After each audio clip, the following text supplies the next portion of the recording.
Hello प्यारे बच्चों, कैसे हैं आप। मैं डॉक्टर सुशील आपका फिजिक्स में हेल्प चैनल में तहे दिल से स्वागत करता हूं। आजकल हम कर रहे हैं क्लास 12th की केमिस्ट्री को, जिसके अंदर कर रहे हैं हम इसका चैप्टर नंबर 2 जो कि है विलियन यानी कि सॉल्यूशन। और आज हम पढ़ने वाले हैं एक बहुत ही इंपॉर्टेंट टॉपिक, और यकीन मानिए है बहुत आसान, लेकिन बच्चे बहुत अधिक कंफ्यूज होते हैं इस टॉपिक में। तो यदि आपको पीछे के कुछ टॉपिक्स अच्छे से समझ में आते हैं, यदि आपने इस चैप्टर के फर्स्ट वीडियो से आप लगातार देख रहे हैं, तो आपको कोई परेशानी नहीं होने वाली, क्योंकि ये जितने भी हमारे अब टॉपिक आ रहे हैं ये सारे के सारे मोल अंश या मोल प्रभाज, इसमें जो कॉन्सेप्ट है वो बार बार आपके रिपीट होगा। तो यदि वो आपको अच्छे से समझ में आता है बच्चों, तो आपको ये सारे के सारे टॉपिक आसानी से समझ में आएंगे। और यदि आपको उसमें कहीं कंफ्यूजन है तो यह भी आपको ढुलमुल स्थिति आपकी रहेगी। तो मेरी सजेशन है कि आप पहले मोल प्रभाज या मोल अंश को अच्छे से स्टडी जरूर कर लें। है बहुत आसान। मोल प्रभाज या मोल अंश होता क्या था कि हमने कहा कोई हमारे पास एक विलियन हमने बना दिया, वो ए तथा बी दो अवयवों से मिलकर के बना हुआ है। तो ए का मोल अंश क्या होगा? ए के मोलों की संख्या बटे ए के मोलों की संख्या प्लस बी के मोलों की संख्या। तो बस इतनी सी बात आपको समझ में आनी चाहिए, और साथ में यह भी पता होनी चाहिए कि मोल क्या है। मोल एक संख्या है जो कि हमारी आवागाद्रो संख्या के बराबर होती है 6.022 गुणा 10⁻23। इसका अर्थ है कि जब मैं कहूं कि कोई तत्व के इतने मोल परमाणु हैं, तो इसका अर्थ है कि उसमें परमाणु की संख्या, एक मोल में जो परमाणुओं की संख्या होगी वो 6.022 गुणा 10⁻23 होगी। और यदि कोई हमारे पास यौगिक आ जाए तो हम कहेंगे उसमें जो उसका यौगिक का हम कह सकते हैं उसमें जो अणु होंगे वो क्या होंगे हमारे पास, वो हमारे यदि अणुओं की संख्या कहेंगे तो वो भी एक मोल में 6.022 गुणा 10⁻23 होगी। यदि ये छोटी छोटी बातें आपको अच्छे से समझ में आती है तो आप समझिए ये टॉपिक आपके लिए बहुत आसान होने वाला है। और आज जो हम टॉपिक शुरू करवा रहे हैं वह टॉपिक है हमारा द्रवीय विलीनों का वाष्पदाब। अब ये हमारा एनसीईआरटी का टॉपिक है 2.4। इस टॉपिक में पहले आपको समझना है कि द्रवीय विलयन, जिसे हम कहते हैं लिक्विड सॉल्यूशन, वो क्या होते हैं। द्रवीय विलयन का अर्थ होता है, आप जानते हैं विलयन का अर्थ होता है कि जिसमें कि एक विलेय होता है, एक विलायक होता है। हालांकि हम कह सकते हैं कि विलायक एक होता है और विलेयों की मात्रा एक से अधिक हो सकती है, लेकिन हमने इस चैप्टर के स्टार्टिंग में ही आपको बताया था कि इस पूरे चैप्टर में हम द्विअंगी विलयनों का ही अध्ययन करेंगे। अर्थात ऐसे विलयन जिसमें एक हमारे पास विलेय होगा और एक विलायक होगा, यानी कि हम तीसरे तत्व का यहां पर उपयोग नहीं करेंगे। तो यदि इस कंडीशन को माना जाए तो हम कहें कि एक विलयन का अर्थ है जिसमें विलेय हो तथा एक विलायक हो। अब जब मैंने कहा विलयन है, किससे मिलकर के बना हुआ है ये? एक विलेय से, और एक क्या है? विलायक। और जब शब्द आ जाता है द्रवीय विलयन, तो द्रवीय विलयन का अर्थ है कि वे सभी विलयन जो कि द्रव अवस्था में पाए जाएं। इसका अर्थ है कि यदि ये विलयन द्रव अवस्था में है तो निश्चित रूप से ये विलायक भी क्या होगा? द्रव अवस्था में होगा। क्योंकि हम आपको बता चुके हैं यह बात कि विलायक का अर्थ होता है जिसकी मात्रा अधिक हो, या जिसकी अवस्था को देख करके हम ये देखें यदि विलायक द्रव अवस्था में है तो विलयन भी द्रव अवस्था में ही प्राप्त होगा। या उल्टा भी कह सकते हैं, हमारे पास कोई विलयन द्रव अवस्था में है तो हम समझ सकते हैं उसमें जो विलायक होगा वो द्रव अवस्था में होगा, और विलेय ठोस अवस्था में भी हो सकता है, द्रव अवस्था में भी हो सकता है, और गैस अवस्था में भी हो सकता है। ये क्योंकि इसकी मात्रा कम है तो ये ठोस, द्रव, गैस तीनों में से किसी भी अवस्था में हो सकता है। लेकिन यदि विलयन द्रव अवस्था में है तो विलायक निसंदेह द्रव अवस्था में ही होगा। तो अब जो यहां पर पहला शब्द था द्रवीय विलयन, तो द्रवीय विलयनों का अर्थ है कि ऐसे सभी विलयन जो द्रव अवस्था में पाए जाते हैं उन्हें द्रवीय विलयन कहते हैं। लिख लेते हैं हम, क्या है? द्रवीय विलयन। वे सभी विलयन जो द्रव अवस्था में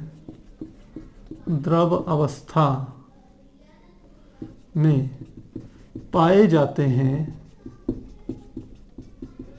द्रवीय विलयन कहलाते हैं। द्रवीय विलयन कहलाते हैं। तो ये बात हमें समझ में आ गई कि द्रवीय विलयन क्या है। यहीं पर मैंने आपको कहा कि इन विलयनों में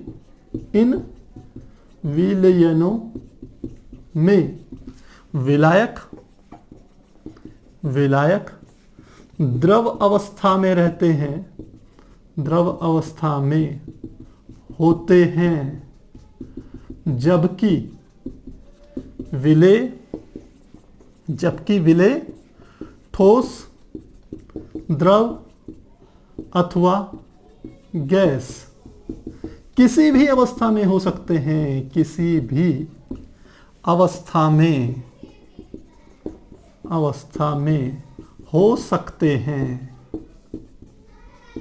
तो मुझे लगता है मेरी बात आपको अच्छे से समझ में आ गई होगी कि द्रवीय विलयन का अर्थ है कि जिसमें विलायक हमेशा द्रव अवस्था में हो और विलेय ठोस, द्रव, गैस किसी भी अवस्था में हो सकते हैं। तो द्रवीय विलयन की परिभाषा आपको यहां पर क्लियर होगी। अब दूसरा शब्द आता है वाष्प दाब, जिसे हम कहते हैं वेपर प्रेशर। वाष्प दाब क्या हुआ? अभी इससे पहले हमने जो हमारी इससे पहले वाली वीडियोस थी, वहां पे हमने हेनरी का नियम पढ़ा था। और हेनरी का नियम यह कहता है कि जब हमारे पास कोई द्रव होता है और वो द्रव क्या होता है, वाष्पशील द्रव हो, द्रव क्या हो, वाष्पशील हो। वाष्पशील का अर्थ है कि द्रव जो है, यदि वो हल्का सा भी कहीं कोई टेम्परेचर उसको मिलता है, हल्का सा भी ताप मिलता है, हल्की सी भी ऊष्मीय ऊर्जा मिलती है, तो उसके कुछ अणु द्रव की अवस्था को छोड़ करके कहां चले जाते हैं, स्पेस में चले जाते हैं, यानी कि द्रव का सतह को छोड़ करके द्रव से ऊपर उड़ जाते हैं। तो किसी द्रव के अणु जब अपनी सतह को छोड़ करके स्पेस में चले जाएं, यानी कि मुक्ताकाश में चले जाएं, तो उसको हम कहते हैं वह क्या है, उस द्रव की वाष्प है। जैसे आप जल का सबसे अच्छा एग्जांपल है। आप क्या कीजिए, जल को गर्म करते हैं तो वो किस में हो जाती है, भाप में परिवर्तित हो जाती है। तो जो भाप है वही क्या होती है, वाष्प है। और अन्य द्रवों के लिए हम कह देते हैं वो क्या है, एक वाष्प है। तो वाष्प क्या हुई, वाष्प क्या हुई, द्रवों द्वारा ऊष्मा प्राप्त करने पर, ऊष्मा प्राप्त करने पर उनके, हम कह सकते हैं अणु, उनके अणु द्रव की सतह को छोड़कर हम लिख लेते हैं मुक्त आकाश में। मुक्त आकाश मतलब खाली जगह, मुक्त आकाश में चले जाते हैं अणुओं का या द्रव के अणुओं का, द्रव के अणुओं का यह, द्रव के अणुओं की यह गैसीय अवस्था, इसे गैसीय अवस्था भी बोल सकते हैं ना, यह गैसीय अवस्था ही वाष्प कहलाती है, वाष्प कहलाती है। तो पहला स्टेप हमने यह समझा द्रवीय विलयन क्या होते हैं। सेकंड स्टेप हमने समझा कि वाष्प क्या होती है। अब समझिए वाष्प दाब क्या होता है, सबसे इंपॉर्टेंट बात। और इस पूरे चैप्टर में बार बार आपके सामने यह शब्द रिपीट होगा, वाष्प दाब। वाष्प दाब का अर्थ होता है कि जैसे द्रव क्या करते हैं, अपने भार के कारण अपनी तली पर या विभिन्न बिंदुओं पर दाब लगाते हैं, ठीक उसी प्रकार से वाष्प भी क्या होती है कि किसी सतह पर दाब लगाती है। इसका सबसे अच्छा एग्जाम्पल है, जैसे हम कहते हैं वायुमंडलीय दाब। अब हमारा ये जो वायुमंडल है, ये इसमें क्या है, विभिन्न प्रकार की गैसें, जिसमें हमने कहा था लगभग 78% तो हमारी क्या होती है, नाइट्रोजन होती है, 21% क्या होती है, ऑक्सीजन होती है, और 1% से भी कम बाकी सारी की सारी गैसें होती है। तो ये सारी की सारी गैसें ही हैं। यह गैसें क्या करती है, दाब लगाती है किसी पृष्ठ पर। तो यदि हम क्षैतिज तल पर खड़े हुए हैं, यानी कि समतल स्थान पे, समतल का अर्थ है कि वे स्थान जो समुद्र की हाइट पर हो, समुद्र तल के लगभग हो, तो वहां पर देखेंगे तो जो वायुमंडलीय दाब जो होता है उसका मान होता है ज्यादा। जैसे जैसे आप पहाड़ों पर चलते हैं, वहां पर क्या होता है, जो वायुमंडलीय दाब होता है वो घटता चले जाता है। ये बिल्कुल वैसे ही है कि जैसे कि आप अपने सिर के ऊपर यदि मैं कहूं कि 20 ईंटें रख दें, तो आपके सिर पर क्या पड़ेगा, ज्यादा दाब पड़ेगा, क्योंकि ऊपर ईंटों की संख्या ज्यादा है। तो ठीक इसी प्रकार से समुद्र तल पर मैं खड़ा हूं या समुद्र तल क्षैतिज तल पे मैं स्थित हूं, तो मेरे ऊपर वायुमंडल की एक बहुत बड़ा स्तंभ है, एक बहुत बड़ी, हम कह सकते हैं जैसे ईंटों का ढेर था वैसे गैसों का एक बहुत ऊंचा सा ढेर है। वो मेरे सिर पर, मेरे शरीर पर क्या लगा रहा है? दाब लगा रहा है। उसी को हम कहते हैं वायुमंडलीय दाब। अब जैसे हम कहें कि मैंने कहा मेरे सिर के ऊपर 20 ईंटें थी तो वो मेरे सिर पर दाब लगा रही थी, मैं 4 ईंटें कम कर दूं तो क्या हो जाएगा? दाब कम हो जाएगा। तो वायुमंडलीय दाब कैसे कम होता है? जैसे जैसे आप ऊंचाई के स्थानों पर जाते हो, पहाड़ों पर चलते हो, वैसे वैसे जो नीचे की वायु होती है, जो आपकी हाइट से लोअर रीजन में रहती है, वो आपके ऊपर दाब नहीं लगाती है। तो जैसे जैसे पहाड़ों पर चलेंगे तो आपके सिर के ऊपर जो वायु के स्तंभ की ऊंचाई होगी वो घटती चली जाएगी, तो आपके ऊपर लगने वाला जो वायुमंडलीय दाब होगा वो घटता चले जाएगा। तो यह हमारा क्या है? वायुमंडलीय दाब। किसके? वायुमंडलीय दाब किसके द्वारा लगाया जाता है? वायुमंडल में उपस्थित गैसों के द्वारा। तो गैसों के द्वारा जो दाब लगाया जा रहा है वायुमंडल की, उसे हम वायुमंडलीय दाब कहते हैं। अब इसी को कोरिलेट करना है आपने किसमें? वाष्प दाब में। मैंने कहा वाष्प क्या है? एक गैसीय अवस्था है, यानी कि द्रव को जब गर्म करते हैं तो द्रव के अणु ऊर्जा पाकर के अपनी द्रव की सतह को छोड़ करके ऊपर चले जाते हैं, और उसी को हम क्या कह देते हैं? उस द्रव की वाष्प कह देते हैं। अब वह वाष्प द्रव के ऊपर जो दाब लगा रही है उसी को हम क्या कहते हैं? वाष्प दाब कहते हैं। तो वाष्प दाब भी लिख लेते हैं। क्या कहा हमने? द्रव की वाष्प द्रव की सतह पर जो दाब आरोपित करती है या लगाती है, आरोपित करती है, उसे ही वाष्प दाब कहते हैं। वाष्प दाब कहते हैं। तो हमने इस टॉपिक में जो दो टर्मिनोलॉजी थी, एक द्रवीय विलयन और वाष्प दाब, इस चीज को हमने अच्छे से समझ लिया। अब हम यहां पर बात करते हैं कि जब द्रवीय विलयन बनाए जाते हैं तो द्रवीय विलयन में मैंने यहां पर आपको बात कही कि विलायक जो होता है हमारा, विलायक द्रव अवस्था में होता है। यहां इसे अंडरलाइन कर देते हैं। विलायक क्या होता है? द्रव अवस्था में होता है। और जबकि विलेय ठोस, द्रव अथवा गैस अवस्था, तीनों अवस्थाओं में हो सकते हैं। तो विलायक के लिए कंपलसरी है वो द्रवीय अवस्था में ही होगा, द्रव अवस्था में ही होगा। जबकि विलेय ठोस भी हो सकता है, द्रव भी हो सकता है, गैस भी हो सकता है। अभी इससे पहले हमने जब कह सकते हैं हेनरी का नियम पढ़ा था, तो वहां हमने चर्चा किस पे करी थी? जब द्रव और गैस को आपस में मिलाया जाता है, यानी कि गैसों की द्रवों में विलेयता का अध्ययन किया था। तो वहां पर हमने इससे पहले देखा था कि जो कह सकते हैं विलायक था वो किस अवस्था में था? द्रव अवस्था में। और जो हमारा विलेय था वो किस अवस्था में था? गैस अवस्था में था। तो इस बात का तो अध्ययन हमने कर लिया, और वहां पर हमने क्या करा? हेनरी के नियम को भी समझा। आपको ध्यान हो हेनरी का नियम क्या था?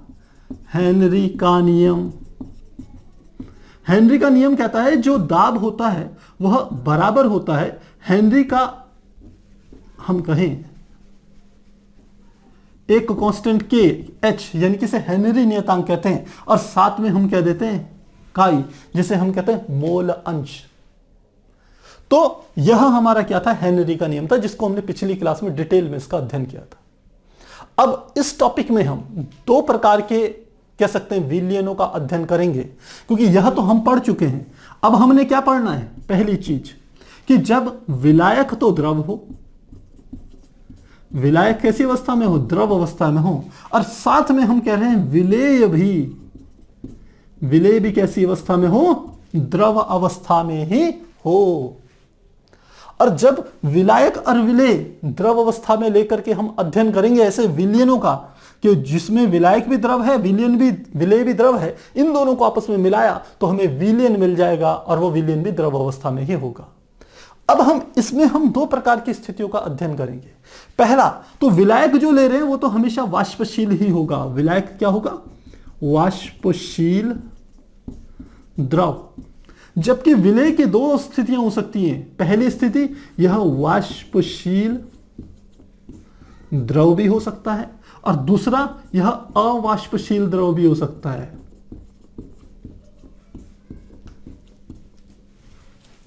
अब इन दोनों के अर्थ को और समझ लीजिए।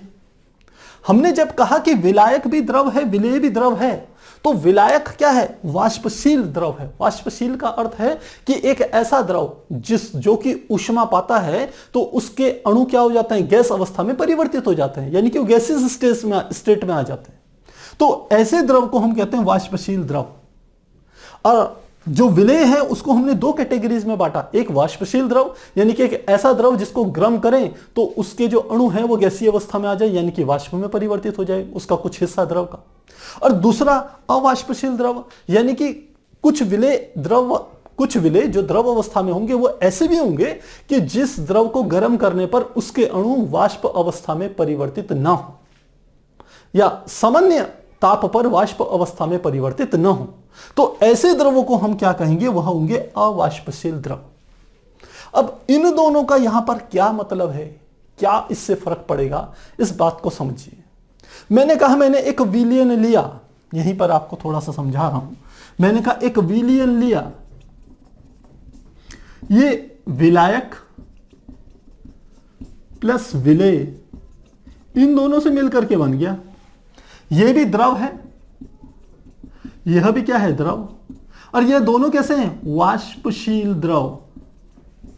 वाष्पशील द्रव, दोनों के दोनों, विलायक और विलेय। तो जब मैंने इनको मिलाया तो क्या हुआ? दोनों वाष्पशील थे, दोनों को हल्की सी ऊष्मा मिली, तो ये विलायक से भी इसके कुछ अणु निकल करके क्या हो गए? ऊपर चले गए, द्रव से ऊपर जाकर के इकट्ठे हो गए। और ठीक इसी प्रकार विलेय के भी कुछ अणु यहां से निकले और ऊपर जाकर के क्या हो गए? इकट्ठे हो गए। अब ये दोनों के दोनों क्या हो गए? गैसीय अवस्था में आ गए। अब जब ये गैस अवस्था में आए तो ये क्या करेंगे? द्रव के ऊपर दाब डालेंगे, और उस दाब को हम क्या कहेंगे? वाष्प दाब कहेंगे। अब किन परिस्थितियों में जो कुल वाष्प दाब होगा वह ज्यादा होगा, किन परिस्थितियों में कम होगा, किन परिस्थितियों में वह विलायक के कारण ज्यादा योगदान होगा कुल वाष्प दाब का, और कब विलेय के कारण ज्यादा योगदान होगा वाष्प दाब का, इन सब बातों की चर्चा अब हम अगले टॉपिक में करेंगे। तो एक तो हमने यहां पर इस बात को समझा। सेकंड, हमने कहा अभी तक हमने विलायक द्रव स्थिति में है और विलेय गैस स्थिति में, इसी का अध्ययन किया है। पर अभी हम एक और स्थिति का अध्ययन करेंगे जिसमें विलायक तो द्रव अवस्था में होगा और विलेय किस अवस्था में होगा? ठोस अवस्था में होगा। इस बात का भी हम यहां अध्ययन करेंगे। तो मुझे लगता है इतनी चीजें आपको समझ में आ गई होगी। प्यारे बच्चों, ये बेसिक बातें हैं। अगर आपको ये बेस आपको पता चल गया तो आप समझिए आगे का टॉपिक आपके लिए बहुत आसान होने वाला है। लेकिन यदि आप इन शब्दों से, जो वाष्प दाब है, वाष्प है, ये हम कहें वाष्पशील द्रव, अवाष्पशील द्रव, इन शब्दों से यदि आप फैमिलियर नहीं हुए, इनके अर्थ आपको समझ में नहीं आए, तो समझ लीजिए आपको टॉपिक को समझने में परेशानी होगी। इसलिए भले ही आपको थोड़ा ज्यादा समय लग जाए, इन टॉपिक्स को अच्छे से समझने की पहले कोशिश कीजिए। तो फिर आप इसे एक बार नोट कीजिए, फिर हम आगे कंटिन्यू करेंगे।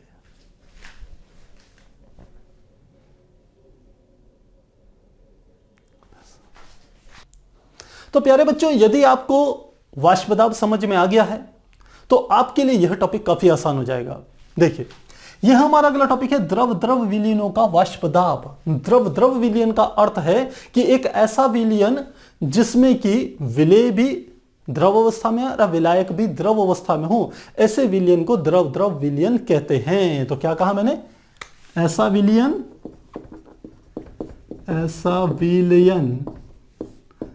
जिसमें विलेय तथा विलायक दोनों द्रव अवस्थाओं में हो, दोनों द्रव अवस्थाओं में हो, द्रव द्रव विलयन कहलाता है। द्रव द्रव विलयन कहलाता है। तो मुझे लगता है इतनी बात समझ में आ गई होगी। अब द्रव द्रव विलयन का वाष्प दाब, तो इसका क्या अर्थ हुआ? देखिए, हमने कहा कि ये हमने एक विलयन लिया, ये हमने एक बंद कह सकते हैं, कोई एक बर्तन लिया, इसके अंदर दोनों विलयन हमने डाले हुए थे। एक हमारा क्या था? द्रव द्रव विलयन, मतलब जिसमें विलेय भी द्रव हो और विलायक भी क्या हो? द्रव। तो विलेय इस प्रकार से था, और हम कह सकते हैं विलायक इस प्रकार से था। विलायक को ऐसे बना देते हैं,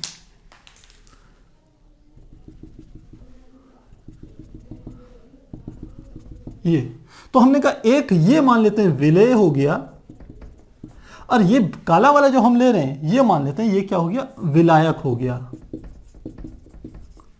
अभी हम इसमें ज्यादा ये नहीं कह रहे कि विलेय की मात्रा कम है, विलायक की मात्रा ज्यादा है, ये तो कॉमन सेंस है, ये तो होगी।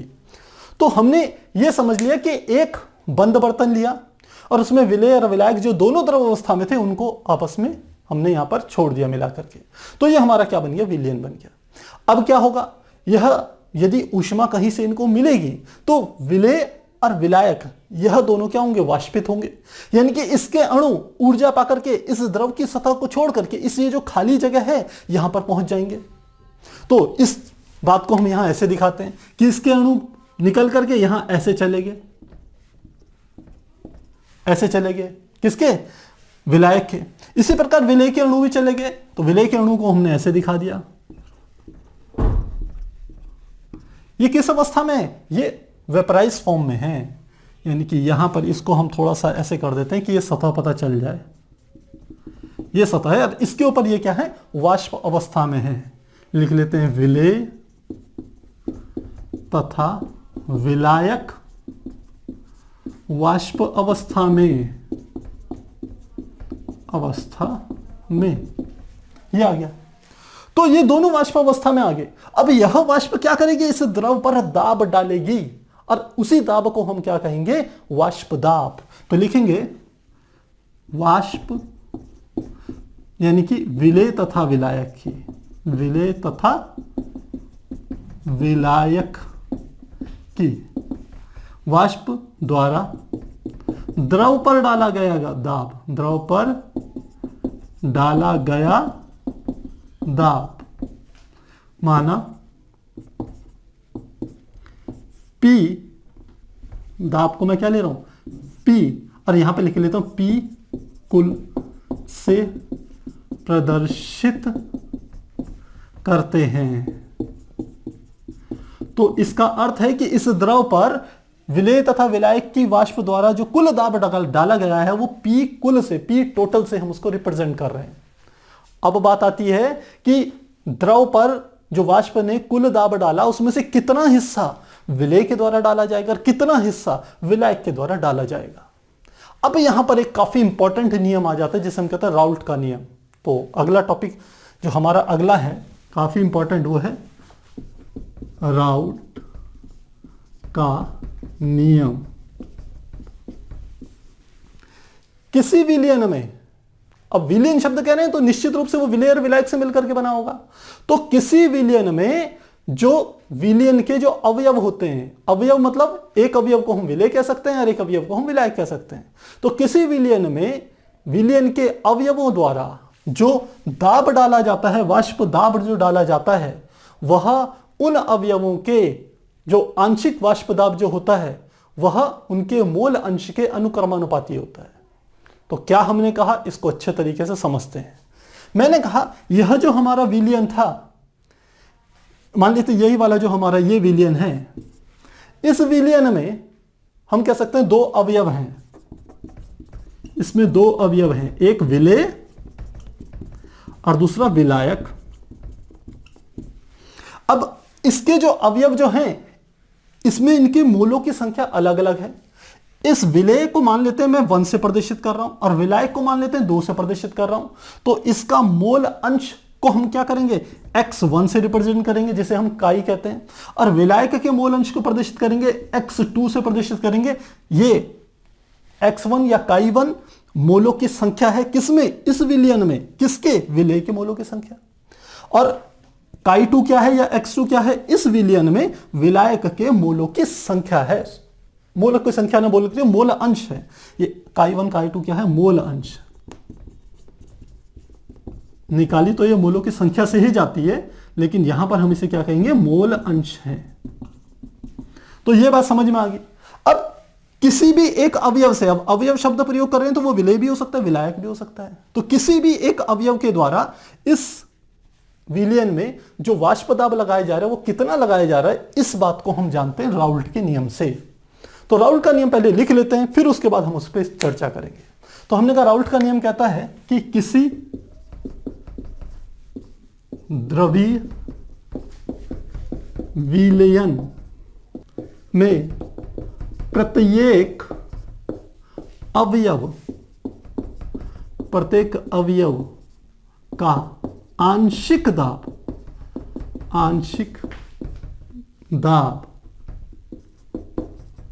विलयन में उसके मोल अंश के समानुपाती होता है। अब इस स्टेटमेंट को, राउल्ट के इस नियम को हमने समझना है, क्योंकि राउल्ट का नियम समझ में आ गया तो ये पूरा प्रोसेस हमें आसानी से समझ में आ जाएगा। क्या कहता है राउल्ट का नियम कि किसी द्रव्य विलयन में, तो ये हमने एक द्रव्य विलयन ले लिया, में प्रत्येक अवयव का आंशिक दाब। अब शब्द समझिए, आंशिक दाब कहां से आया? आंशिक दाब का अर्थ है कि यह जो ऊपर का हमारी वाष्प होगी, यह वाष्प किसके द्वारा निर्मित हो रही है? विलेय के द्वारा भी। विलेय भी वाष्पशील पदार्थ है, तो इससे भी वाष्प बनी विलेय से। और दूसरा विलायक से भी, विलायक भी वाष्पशील पदार्थ है, यह वाष्पशील द्रव है, तो उससे भी वाष्प निकली। तो ये जो वाष्प है ये विलेय की भी है और विलायक की भी है, इन दोनों की है। तो ये दोनों मिल करके इस विलयन पर क्या लगा रहे हैं? दाब लगा रहे हैं। जब हम आंशिक शब्द का इस्तेमाल कर रहे हैं तो इस पूरे दाब का कुछ हिस्सा, कुछ अंश जो किसके द्वारा लगाया गया है? विलेय के द्वारा लगाया गया है, वह आंशिक दाब होगा। और जो हिस्सा विलायक के द्वारा लगाया जाएगा, विलायक के वाष्प द्वारा लगाया जाएगा, उसे क्या कहेंगे? विलायक का हम कहेंगे आंशिक दाब। तो आंशिक दाब आपको समझ में आ गया होगा कि कुल दाब में से एक अंश किसके द्वारा? विलेय के द्वारा लगाया जाए, विलेय की वाष्प द्वारा, और दूसरा अंश किसके द्वारा लगा रहा है? विलायक की वाष्प के द्वारा लगाया गया है। तो आंशिक दाब मेरे ख्याल से यहां समझ में आपको आ जाना चाहिए। तो ये कहते हैं कि कोई भी अवयव कितना आंशिक दाब लगाएगा, यह इस बात पर निर्भर करेगा कि विलयन में इन अवयवों की, ये जो हमने कहा मोल अंश कितना है। यदि विलेय का मोल अंश ज्यादा होगा तो यह जो आंशिक दाब लगाएगा, कुल दाब का वह हिस्सा जो विलेय के द्वारा लगाया गया है वह क्या होगा? ज्यादा होगा। और यदि विलायक का मोल अंश ज्यादा है तो कुल दाब के जो लगाया जा रहा है उसमें विलायक के वाष्प के द्वारा जो आंशिक दाब लगाया जाएगा वह ज्यादा होगा। तो मुझे लग रहा है ये बात आपको समझ में आ रही होगी। मैंने कहा कुल दाब क्या है? कुल दाब बराबर होता है, ये तो हम एक्स्ट्रा बता रहे हैं आपको, ध्यान रखिएगा। कुल दाब बराबर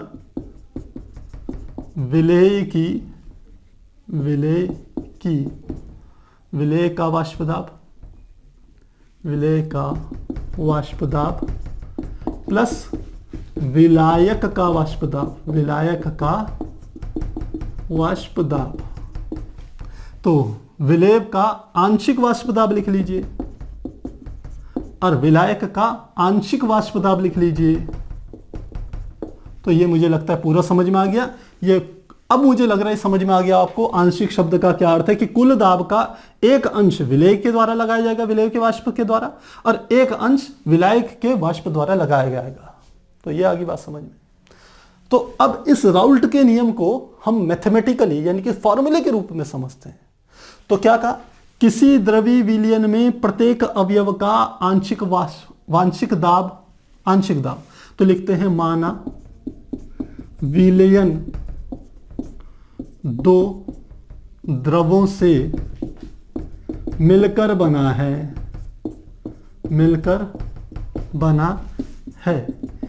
एक व दो विलयन है। जो विलयन है दो द्रवों से मिलकर के बनाओ। पहले द्रव को मैंने कहा 1 नंबर का और दूसरे विलयन को कहा 2 नंबर का। तो अब फिर से स्टेटमेंट में चलिए, किसी द्रव्य विलयन में प्रत्येक अवयव का आंशिक दाब, तो पहले विलयन का लिखते हैं, पहले अवयव का कह रहे हैं, पहला अवयव। तो पहले अवयव के द्वारा जो आंशिक वाष्प दाब लगाया जाएगा उसे प्रदर्शित करेंगे P1 से, और यह किसके होगा? अनुक्रमानुपाती होगा। किसके? मोल अंश।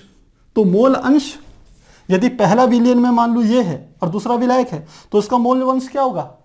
x1 होगा। तो P1 अनुक्रमानुपाती होगा मोल अंश x1 के। इतनी बात समझ में आ गई। अब अनुक्रमानुपाती का निशान हटा करके हम एक कांस्टेंट लगा देते हैं। तो मैंने कहा P1 बराबर हो जाएगा, एक कांस्टेंट मैंने लिया K और साथ में क्या ले लिया, X1। अब इस K की वैल्यू को ज्ञात करना है। K की वैल्यू को कैसे ज्ञात करेंगे यह समझिए। हमने K की वैल्यू को ज्ञात करने के लिए हमने कहा, जो हमने एक विलयन लिया, इसमें केवल पहला अवयव ही था। पहला अवयव कौन सा है, एक हम कह सकते हैं ये जो विलेय है ये पहला अवयव है। तो ये हमने इस विलयन में क्या भर दिया, विलेय भर दिया। इसके अंदर क्या है, विलेय है केवल। अलग से बात कर रहे हैं, अब हम विलयन की बात नहीं कर रहे। अब हमने कहा विलेय को, जो कि द्रव अवस्था में था, उसे अलग से एक बर्तन में भरा, तो ताप बहा करके इसी विलेय की क्या होगी, यहां पर गैस बनेगी ऊपर की ओर, वाष्प में परिवर्तित होगा। अब यह वाष्प क्या करेगी, इस पर दाब आरोपित करेगी। अब इस विलेय में मोल अंश कितना होगा, क्योंकि यह पूरा का पूरा जो विलेय है वो एक ही प्रकार का पदार्थ है, तो मोल अंश जो होगा, यानी कि इसके लिए मोल अंश बराबर किसके होगा, एक के। क्योंकि यदि दो होते तो हम कहते कुछ हिस्सा पहले पदार्थ का है, कुछ हिस्सा दूसरे पदार्थ का है। लेकिन ये तो हमने कहा ये पदार्थ क्या है, शुद्ध अवस्था में है, तो यानी कि इसमें कोई दूसरा पदार्थ नहीं है, तो मोल अंश का मान कितना हो गया, एक। और इसके द्वारा जो ये दाब लगाया जा रहा है, यहां पर जो दाब लगाया जा रहा है उसे कहते हैं P0, या 0 को हम ऊपर लिख लेते हैं, क्योंकि नीचे की ओर तो हम 1 और 2 यूज करेंगे। तो हम कहें कि यदि एक बर्तन में शुद्ध रूप में पहला अवयव जो कि हम विलेय मान रहे हैं उसको भरा जाए, तो उसका मोल अंश किसके बराबर होगा, एक के बराबर होगा। और इसके द्वारा जो वाष्प उत्पन्न होगी, उसे जिसको कि जो कि दाब लगाएगी, उस वाष्प दाब का जो मान है वो P0 से प्रदर्शित होगा। तो इसी बात को हमने यहां पर रखना है, तो कांस्टेंट K का मान हमें पता चल जाएगा। हम लिखते हैं शुद्ध अवस्था में कौन, अवयव की शुद्ध अवस्था में P1 बराबर किसके होगा, P0 के, P1 0 ऐसे लिख लेंगे। और X1 किसके बराबर होगा, 1 के बराबर होगा। अब यह दोनों के दोनों मान यदि मैं यहां पर रख लूं तो क्या हो जाएगा, क्योंकि यहां हमें पता चल गया P1 का मान P1 0 है और X1 का मान 1 है, तो ये यहां पर रखूं तो क्या आ जाएगा, P1 का मान P0, ये रख रहा हूं दोबारा से, P1 का मान P1 0, और इस K की जगह तो K ही रख लिया, और इस X1 की जगह क्या रखना है, 1। तो क्या यहां से निकल गया, यहां से हमारा निकल गया K इजिकल टू P1 0, जहां P1 0 क्या है, शुद्ध अवस्था में अवयव का आंशिक दाब है। किस अवस्था में, शुद्ध अवस्था में, विलयन की अवस्था की बात नहीं कर रहे। विलयन में जो उसका आंशिक दाब है वो है P1, और P1 0 क्या है, शुद्ध अवस्था में। ध्यान रखिएगा, ये पूरा मैंने डायग्राम बना करके इस अवयव की शुद्ध अवस्था बता रखी है। क्या है, अवयव की शुद्ध अवस्था, इसलिए आपको डायग्राम से समझाया मैंने। तो K का मान किसके आ गया, P1 0 के बराबर आ गया है। यदि K का मान P1 0 है तो इसी वाले फार्मूले को हम कैसे लिख सकते हैं, अब K का मान हमें पता चल गया तो क्या आ जाएगा, P1 बराबर K1 का मान क्या है, P1 0, और साथ में क्या आ गया, X1। यह हमारा क्या हो गया, फार्मूला हो गया। तो क्या आपको यह बात समझ में आ रही है, आपको यह बात समझ में आ गई होगी निश्चित रूप से। यदि नहीं आई है तो फिर इस वीडियो को यहां से दोबारा से स्लो करके धीरे धीरे बीच में रोक रोक करके तब समझिए, तब आपको यह बात जरूर समझ में आ जाएगी। यह यदि आपको फार्मूला समझ में आ गया प्यारे बच्चों, तो समझ लिए फिर यहां से आगे की चीज आसान हो जाएगी, क्योंकि ये स्टेप वाइज स्टेप है। पहला आपको पता होना चाहिए वाष्प दाब क्या होती है, फिर वाष्प दाब कैसे दाब डालती है ये पता होना चाहिए, फिर विलयन में यदि द्रव द्रव विलयन है तो दोनों कैसे दाब डालेंगे ये समझ में आना चाहिए, फिर उसमें कोई एक अवयव कैसे दाब डालेगा उसके लिए राउल्ट का नियम आपको पता होना चाहिए, और राउल्ट के नियम से हमने ये फार्मूला निकाल दिया, यह पता होना चाहिए। तो मुझे लगता है ये बात समझ में आपको आ गई होगी। तो आप एक बार इसे नोट कीजिए, फिर हम आगे कंटिन्यू करते हैं।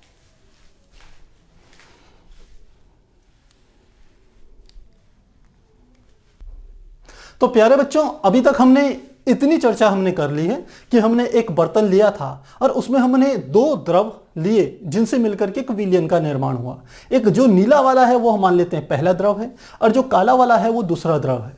तो पहले वाले विलयन जब वाष्पित होता है तो ऊपर की ओर उसकी वाष्प जमा हो जाती है, जिसको हमने 1 से रिप्रेजेंट करा, नीले वालों को, नीले डॉट से।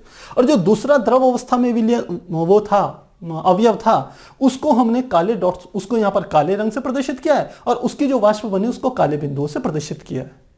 और अभी हमने राउल्ट के नियम से यह निकाला कि इस ऊपर जो हमारी वाष्प उत्पन्न हुई है, जो द्रव पर दाब लगाएगी, जिसे हम वाष्प दाब कहेंगे, उसमें पहले अवयव के द्वारा जो आंशिक दाब उत्पन्न होगा वह बराबर होगा P10 गुणा x1 के।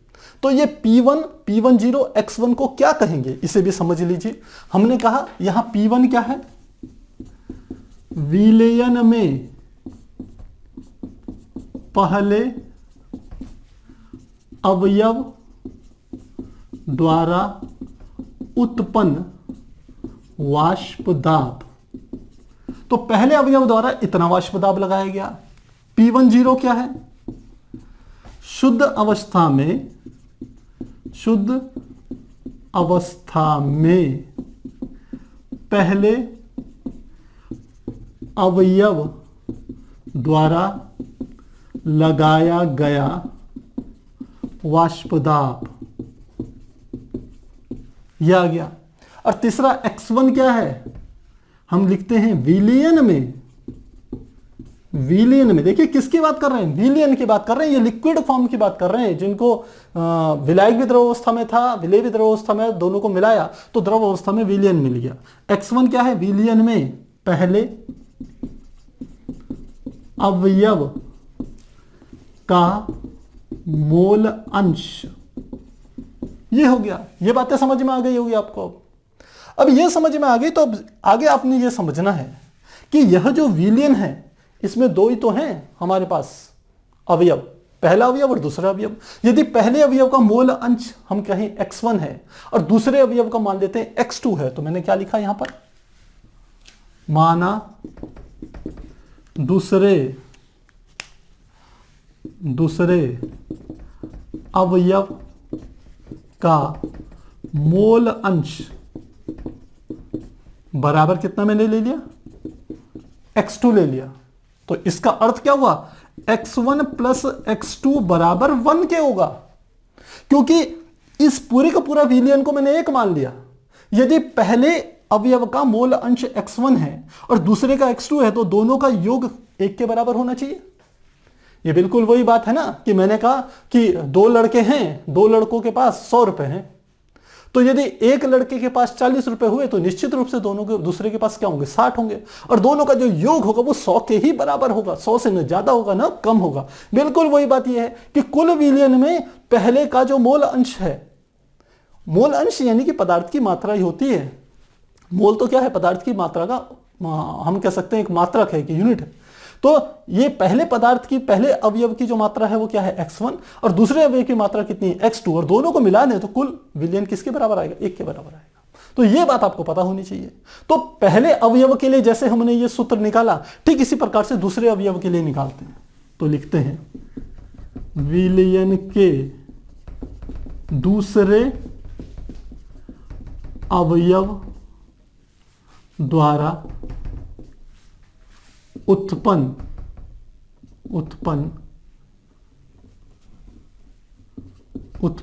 वाष्प दाब, दूसरे द्वारा उत्पन्न वाष्प दाब क्या हो जाएगा, जैसे यहां P1 है वैसे यहां क्या हो जाएगा P2 बराबर, जहां P10 था यहां पर लिख लेंगे P20, यहां x1 था तो यहां पर क्या लिख लेंगे x2। तो सेम वैसे ही लिखना है जैसे आपने यहां लिखा वैसे ही वहां लिखना है। इस समीकरण को मान लेते हैं समीकरण 1, इस वाले समीकरण को मान लेते हैं समीकरण 2, x1 प्लस x2 बराबर 1, और इस वाले समीकरण को मान लेते हैं समीकरण 3। तो मुझे लगता है अब आपको यह नहीं बताने की आवश्यकता है मुझे कि P2 क्या है, P20 क्या है और x2 क्या है। बिल्कुल यही चीजें लिखनी है। वो P2 क्या है, विलयन में पहले की जगह लिख लेंगे दूसरे अवयव द्वारा उत्पन्न वाष्प दाब, वो क्या होगा, P2 होगा। P20 क्या है, शुद्ध अवस्था में दूसरे अवयव द्वारा लगाया गया वाष्प दाब, और x2 क्या हो जाएगा, विलयन में दूसरे अवयव का मोल अंश। तो ये लिख लेंगे। तो अब लिखेंगे, क्योंकि डाल्टन का नियम कहता है, क्योंकि डाल्टन के नियम से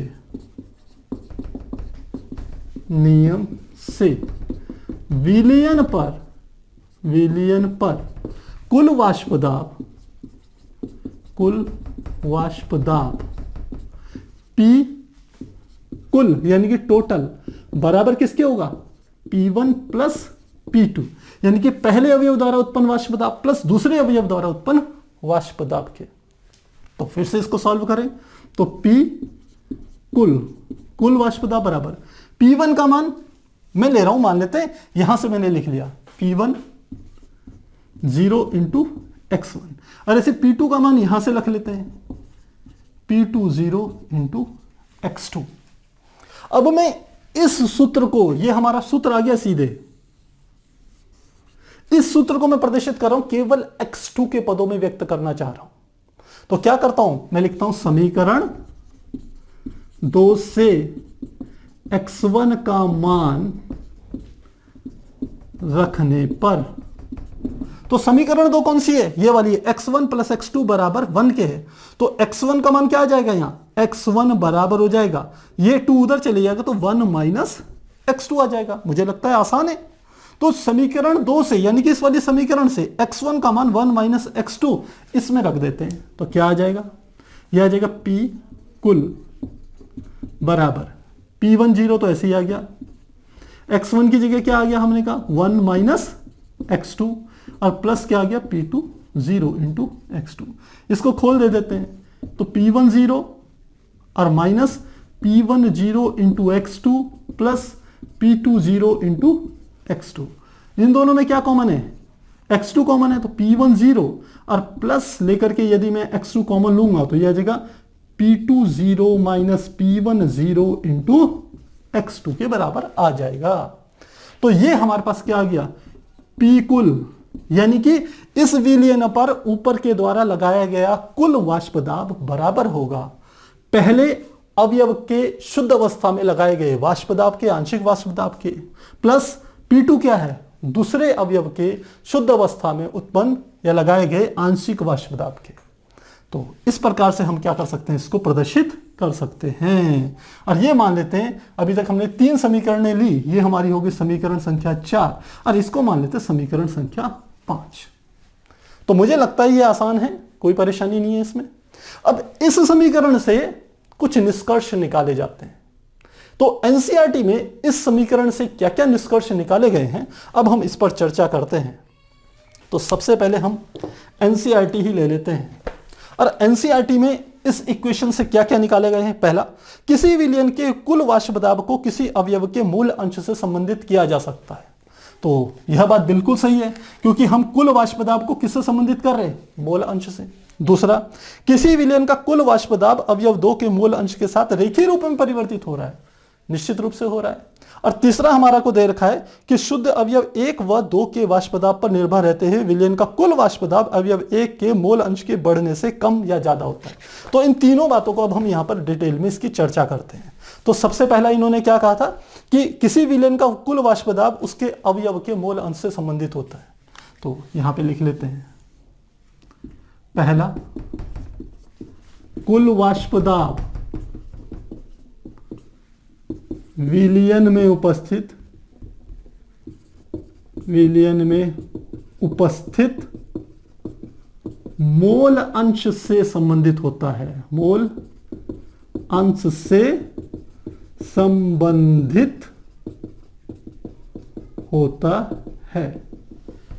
क्यों कह रहे हैं ऐसा, इस बात को समझिए। ये है हमारा P कुल का अर्थ है, इस फॉर्मूले से ही ये तीनों निष्कर्ष निकलेंगे बच्चों। P कुल में हम देख रहे हैं कि ये पूरी इक्वेशन में x2 आ रहा है। x2 क्या है, मोल अंश। इसका अर्थ है विलयन का कुल वाष्प दाब उस विलयन में उपस्थित जो मोल अंश है पहले तथा दूसरे अवयव से, उनसे क्या होता है, संबंधित होता है। पहली बात हमारे को यहां पर ये समझ में आ गई, क्योंकि इक्वेशन में हमारा क्या आ रहा है, x2 आ रहा है। दूसरी बात हम ये कह रहे हैं, यह जो कुल वाष्प दाब होता है यह x2 के साथ रेखीय फलन के रूप में होता है। रेखीय फलन समझते हैं ना, जैसे एक रेखा का समीकरण होता है, आपने क्लास 10th में पढ़ा हो या अन्य क्लासों में पढ़ा हो कि एक रेखा का समीकरण हम ऐसे लिख लेते हैं, जैसे y बराबर 5x + 2 आ गया। तो ये क्या होता है, एक रेखा का समीकरण होता है जो द्विघाती रूप में नहीं हो रहा है। तो ठीक उसी प्रकार से यहां देखेंगे तो p कुल बराबर हमारा है ये प्लस इसके साथ ये हमारा क्या आ गया x2। तो कुल दाब जो है वह मूल अंश के साथ रैखिक रूप में संबंधित होता है। तो क्या लिखेंगे, कुल दाब मूल अंश के साथ रैखिक रूप में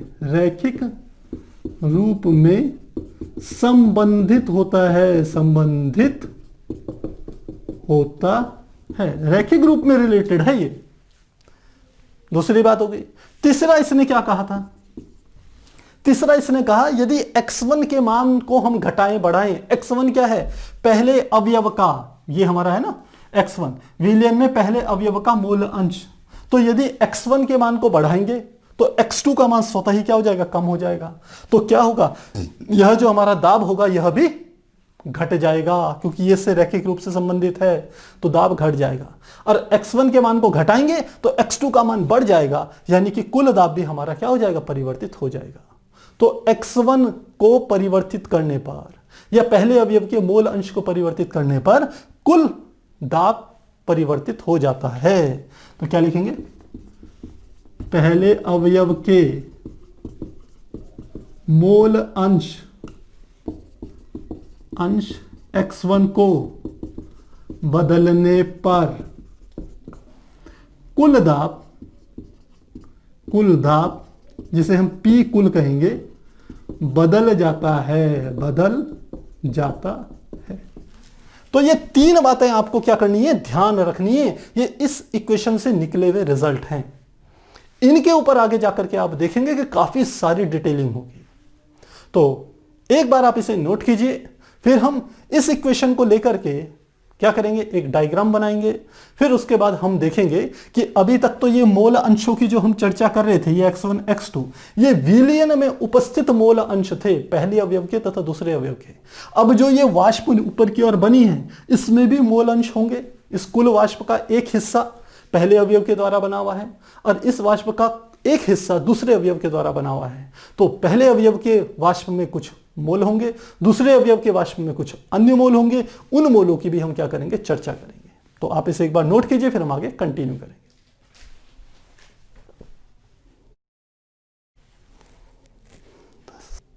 तो प्यारे बच्चों, अभी हमने यह तो समझ लिया कि कुल दाब कितना होता है।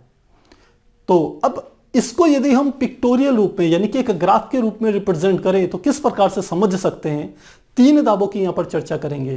पहले अवयव द्वारा लगाया गया वाष्प दाब, दूसरे अवयव द्वारा लगाया गया वाष्प दाब और कुल वाष्प दाब। इन तीनों की इक्वेशन मैंने लिखी है। पहले अवयव के द्वारा लगाया गया वाष्प दाब P1 बराबर P10 x1 के बराबर है।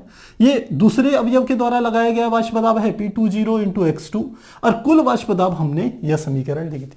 अब इसको पिक्टोरियल रूप में कैसे प्रेजेंट करेंगे इसे समझिए। हमने यहां पर एक डायग्राम बना रहे हैं, मान लेते हैं इस प्रकार से हमने एक ग्राफ की मान लेते हैं रचना करते हैं। सबसे पहले हम ले रहे हैं P1 को, इस इक्वेशन को ले रहे हैं। सबसे पहले इस इक्वेशन के लिए हम यहां मान रहे हैं कि मान लेते हैं यहां पर x1 का मान क्या है, 0, और यहां पर x1 का मान यहां पर अधिकतम है इस बिंदु पर 1। यहां x1 का मान 0, ये x1 का मान 1 है। और जब यहां से ऊपर की तरफ जाते हैं इस दिशा में तो यह हमारा किसको प्रदर्शित करता है, यह हमारे दाब को प्रदर्शित करता है, जो कि क्या है, वाष्प दाब को प्रदर्शित कर रहा है। तो अब मान लेते हैं पहले के लिए बात करें। सबसे पहला, जब इस समीकरण को हम देखते हैं, इस समीकरण में देखें जब x1 का मान 0 रखें, क्या कहा मैंने, x1 का मान 0 रखिए। जब x1 बराबर 0 तो 0 की P1 0 में गुणा होगी तो P1 का मान भी क्या होगा, 0। तो इस स्थिति में हमारे को बिंदु क्या मिलेगा, यहां पर ही मिलेगा।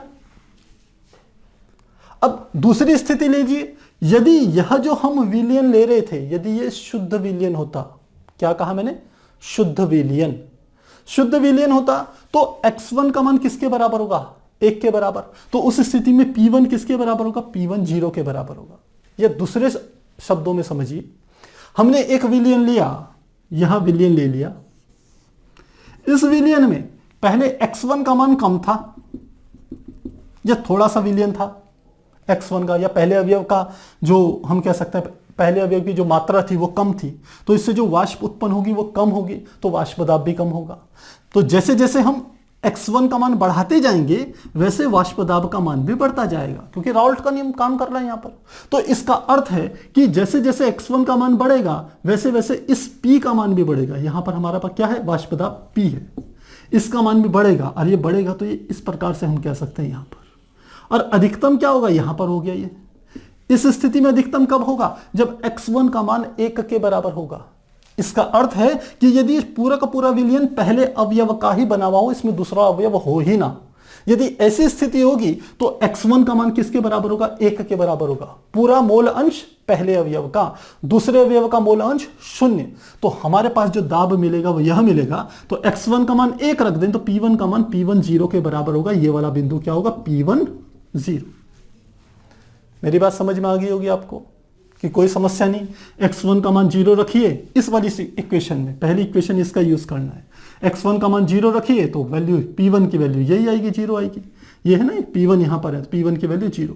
जैसे जैसे x1 का मान बढ़ेगा P1 का मान बढ़ेगा, और जब x1 का मान 1 के बराबर हो जाए तो P1 0 के बराबर हो जाएगा। यह बात समझ में आ गई। अब हम चलते हैं दूसरी स्थिति में। इसको थोड़ा मैं ब्लैक पेन से ही लिख रहा हूं। तो ये x1 बराबर था 1 और यहां पर था x1 बराबर 0। तो ये हो गया। अब दूसरे की बात करें। दूसरा हम कहते हैं, दूसरे के लिए x2 ले रहे हैं, ये वाला x2। अब इस इक्वेशन की चर्चा करेंगे, इस वाली की चर्चा कर रहे हैं। तो x2 हमने कहा यहां पर है, x2 की वैल्यू इस बिंदु पर मैंने 0 ले ली, और x2 का अधिकतम मान 1 के बराबर होगा। वो x2 बराबर 1 मैंने इस बिंदु पर ले लिया, आपकी बार उल्टा ले लिया। तो फिर से इस इक्वेशन में मान रखें, जब x2 का मान 0 होगा तो 0 की P2 0 में गुणा करेंगे तो P2 क्या होगा, 0 के बराबर होगा। तो वैल्यूज क्या आएगी, यहीं पर आएगी। अब जैसे जैसे x2 का मान 0 से बढ़ाएंगे वैसे वैसे दाब का मान भी होगा, बढ़ता जाएगा। तो दाब का मान बढ़ रहा है, और दाब का मान अधिकतम कब होगा, दाब का मान क्या कहा मैंने, बढ़ रहा है इस प्रकार से। और दाब का मान अधिकतम कब होगा, जब x2 का मान 1 के बराबर हो जाए। तो उस समय P2 0 के बराबर होगा। यानी कि इसको हम कैसे लिख सकते हैं, ये इस तरीके से हमने इसको बढ़ा दिया। तो यह किसको प्रदर्शित कर रहा है, ये वाला ग्राफ, ये प्रदर्शित कर रहा है P2 बराबर P2 0 इंटू x2 को प्रदर्शित कर रहा है। और ये दूसरा वाला ग्राफ किसको प्रदर्शित कर रहा है, यह ग्राफ प्रदर्शित कर रहा है P1 बराबर P1 0 इंटू x1 को प्रदर्शित कर रहा है, काला ग्राफ। तो अब कहें कि कुल दाब कितना होगा, जो कुल दाब का जो मान होगा उसका न्यूनतम मान P1 0 के बराबर होगा, और अधिकतम मान किसके बराबर होगा, P2 के बराबर होगा। यही अर्थ हुआ ना, क्योंकि कुल दाब हमारा किसके बराबर होता है, कुल दाब होता है P1 प्लस P2 के बराबर। जहां पहला P1 पहले का आंशिक दाब है, P2 दूसरे का आंशिक दाब है। तो यह जो हमारा आएगा, यह जो ग्राफ की ये वाली स्थिति होगी, जिसको मैं डबल से रिप्रेजेंट कर रहा हूं, ये इस तरीके से, ये किसको प्रदर्शित करेगा, P कुल को। और P कुल बराबर किसके होगा, P1 प्लस P2 के बराबर होगा। इसका अर्थ है P कुल का टोटल दाब, P कुल मतलब कुल दाब जो विलयन पे लग रहा है, उसका न्यूनतम मान P1 0 होगा, और उसका अधिकतम मान किसके बराबर होगा, ये मान किसका था, इसका था, और इसका मान क्या था, यहां पर ये था P2 0। तो इस बात को हम लिख लेते हैं, P कुल का न्यूनतम मान बराबर होगा P1 0। हमारे को डायग्राम से दिख रहा है, यहां से शुरू हो रहा है। और P कुल का अधिकतम मान किसके बराबर होगा, P2 0। ये यहां से शुरू हो रहा है तो न्यूनतम मान ये है, और यहां पर क्या है, ये समाप्त हो रहा है। पर यह कंडीशन तब है जब हम ले रहे हैं कि P2 अधिक वाष्पशील है अपेक्षाकृत P1 के, या दूसरा अवयव अधिक वाष्पशील है पहले अवयव के। तो क्या लिखा, यह तब संभव है जब दूसरा अवयव पहले से अधिक वाष्पशील है, अधिक वाष्पशील है। तब ये नियम आपका काम करेगा कि P कुल का, P टोटल का न्यूनतम मान P1 0 होगा, अधिकतम मान P2 0 होगा। लेकिन ये तब होगा, मैंने कहा, जब P2 अवयव या दूसरा अवयव क्या है, अधिक वाष्पशील है पहले अवयव से। वाष्पशील समझते हो कि दोनों को समान ऊष्मा दी, कौन कितना अधिक वेपर के रूप में, गैस के रूप में परिवर्तित हो गया। तो हमने कहा कौन अधिक परिवर्तित हो रहा है, दोनों को 20 डिग्री सेंटीग्रेड पर हमने कहा गर्म किया या 30 डिग्री सेंटीग्रेड पर गर्म किया, जो दूसरा अवयव था उससे ज्यादा क्या निकल गई, वाष्प निकल गई, और पहले अवयव से कम निकली। तो यही क्या है, उनकी वाष्पशीलता। तो मुझे लगता है ये बात अब आपको समझ में आ गई होगी। अब यहां पर हम एक चीज और समझेंगे, और काफी इंपॉर्टेंट है, क्योंकि इतना तो आपने समझ लिया कि इनके हम आंशिक दाब कैसे कैसे निकाल सकते हैं। अब हमें एक चीज और समझनी है, इसको मैं मिटा रहा हूं, कि यह जो ऊपर गैस बनी, हमने किसकी बात करी, जो गैस बनी यानी कि जो वाष्प बनी, ये वाष्प जो बनी होगी ये किस किस के कारण बनी होगी, पहले अवयव प्लस दूसरे अवयव।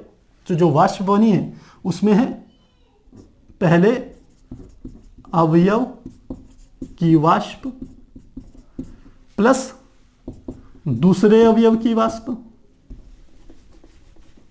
दूसरे अवयव की वाष्प, इसी के बराबर होगी।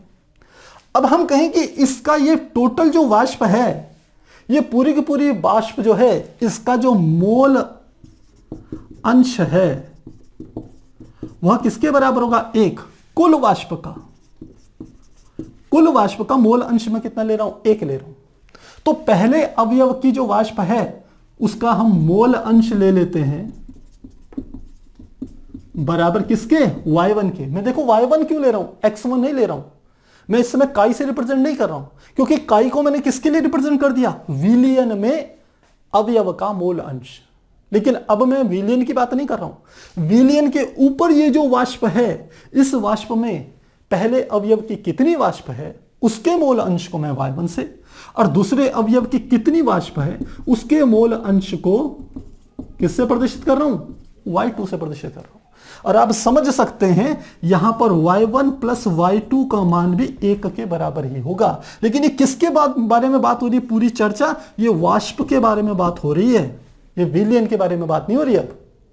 तो अब इन y1 y2 के मान कैसे निकालेंगे, तो काफी आसान है। हम जानते हैं चूंकि हम मोल अंश बराबर होता है हमारा पहले अवयव का मोल अंश बराबर पहले अवयव में मोलों की संख्या बटे पहले अवयव में मोलों की संख्या प्लस दूसरे अवयव में मोलों की संख्या, ये फार्मूला होता था।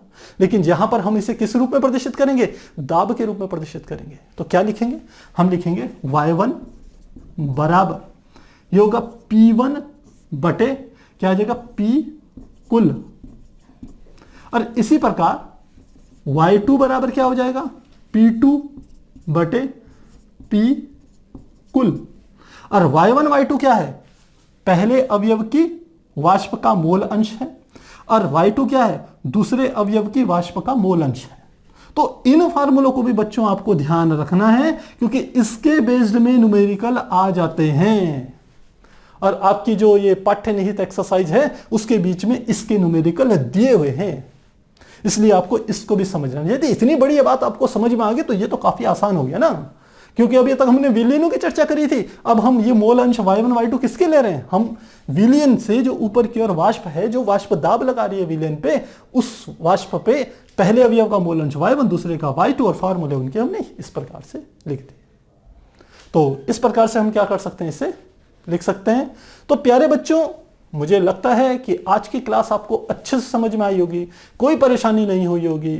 थोड़ा सा हम कह सकते हैं कि यह जो जितनी भी हमने आज स्टडी करी ये थोड़ा रूटीन से हटके है, ये थोड़ा सा हम कह सकते हैं कुछ इसमें ऐसे जटिल शब्द भी आ रहे हैं, जैसे आप वाष्पदाब हो सकता है पहले ना समझते हो, तो ये नई नई चीजें यहां पर आ रही हैं। तो इन सब बातों को आपको समझना पड़ेगा यदि आप केमिस्ट्री को अच्छे से समझना चाह रहे हैं। एक बार वीडियो देख के समझना आए तो एक दो बार और देखिए, पेशेंस रखिए, क्योंकि आप कोई भी सब्जेक्ट पढ़ते हैं उस सब्जेक्ट में हर तरीके के हम कह सकते हैं कि टॉपिक आते हैं। यदि आपको पूरी स्टडी कर रहे हैं तो आपको आसान टॉपिकों के अलावा कुछ जटिल टॉपिकों को भी अच्छे से समझना पड़ेगा। और यदि आप ये हो कि नहीं गुरुजी हमको तो बस सिर्फ पास होने लायक जुगाड़ चाहिए, तो आप चाहे इस टॉपिक को छोड़ सकते हैं, कोई परेशानी नहीं है। पर यदि आप चाहते हैं आपके केमिस्ट्री में अच्छे मार्क्स आए, आपको आगे के टॉपिक आसान से समझ में आए, तो प्यारे बच्चों से तैयार करो। यदि आप चाहते हैं आपके बोर्ड में अच्छे मार्क्स आए, आप आगे जाकर के नीट, IIT, जेई के लिए अच्छी तैयारी करना चाह रहे हैं, तो एक एक टॉपिक को अच्छे से कीजिए। मैं भी इसीलिए आपको सारे टॉपिक इसीलिए करा रहा हूं कि कहीं पर ऐसा ना हो कि जब कभी आप किसी कॉम्पिटिटिव एग्जाम्स में बैठें तो ध्यान आए कि सर ने ये वाला टॉपिक तो हमें पढ़ाया ही नहीं, भाई छोड़ दिया सर ने, शायद कठिन रहा होगा। तो आपके दिमाग में ये बात नहीं आनी चाहिए। इसलिए मैं A to Z NCERT को पूरा करवाऊंगा, पूरा करा रहा हूं अभी तक। आप यदि सहयोग देंगे, आप यदि इंटरेस्ट लेंगे, तो मैं निसंदेह आपको सारे टॉपिक, सारे न्यूमेरिकल, सारे एग्जाम्पल और पाठ्यनिहित प्रश्न सब करवाऊंगा। लेकिन आपका रिस्पॉन्स भी आना चाहिए प्यारे बच्चों। ऐसे नहीं हम इतनी मेहनत करके वीडियोस बना रहे हैं और हम देखें कोई उसमें वॉच टाइम नहीं है, कोई बच्चे इंटरेस्ट ही नहीं ले रहे, तो हमें लगेगा हमारी मेहनत कोई ज़्यादा फायदेमंद नहीं हो रही बच्चों के लिए, तो हमारे को बना करके कोई फायदा नहीं है। ऐसा भी हमारे दिमाग में आ जाता है। तो फिलहाल आप इसे नोट कीजिए, अच्छे से समझिए। कोई भी आपके डाउट्स हो कमेंट्स बॉक्स में निसंकोच लिखिए, मैं तुरंत आपका आंसर देने के लिए तैयार हूँगा। तो फिर मिलते हैं अगले क्लास में, तब तक के लिए गुड बाय।